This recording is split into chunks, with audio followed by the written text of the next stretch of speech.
Good evening, everybody. This is Michael with Faith Over Fear Off-Road.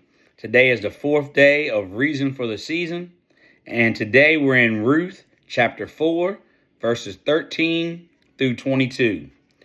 It says, often when God seems absent in moments of hardship, he is actually exercising his sovereignty to deliver gifts of grace to his children.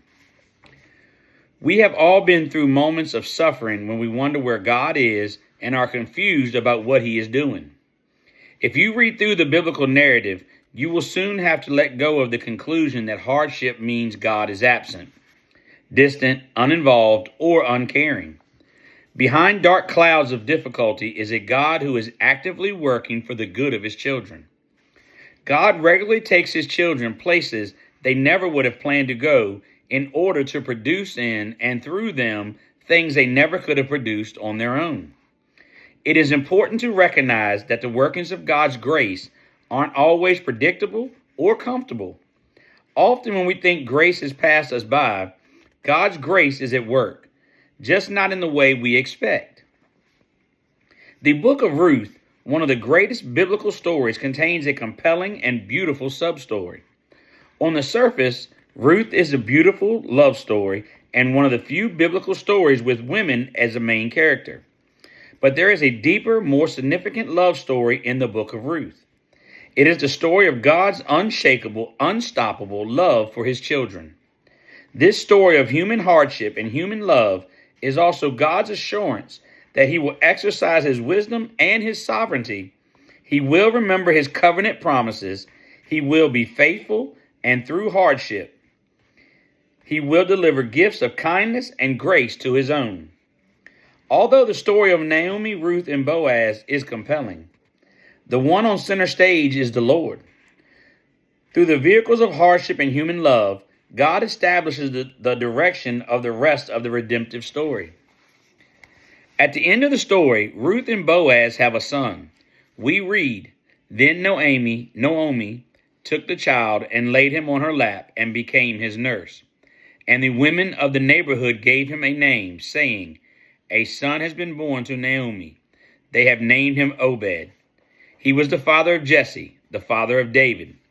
These words will give us a sense of what the story has been all about along. God doesn't just deliver Ruth and unite her to Boaz, but he delivers her to this family, a son. This son, Obed, will have a son, Jesse, and Jesse will have a son, David. And ultimately, out of David will come the son of David, Jesus.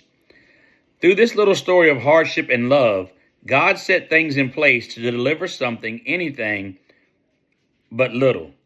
The ultimate promise, the gifts of gifts, the sovereign Jesus Christ, through whom God's redeeming love will flow. God will work and continue to work his redeeming plan until that plan is complete. This is the ultimate story behind every other story. Remember that it is at the intersection of God's sovereignty and his grace that life and hope are to be found. The prayer that goes with this devotional is, Lord of heaven, your love is unshakable, unstoppable. I praise you that you have injected daily reminders of this great truth into my life. Keep me from ever losing sight of your covenant commitment to your people, rooted in your faithful and eternal love for your Son, through whom I pray. Amen. Thank y'all for watching and listening. Please continue to share and let's get it out there.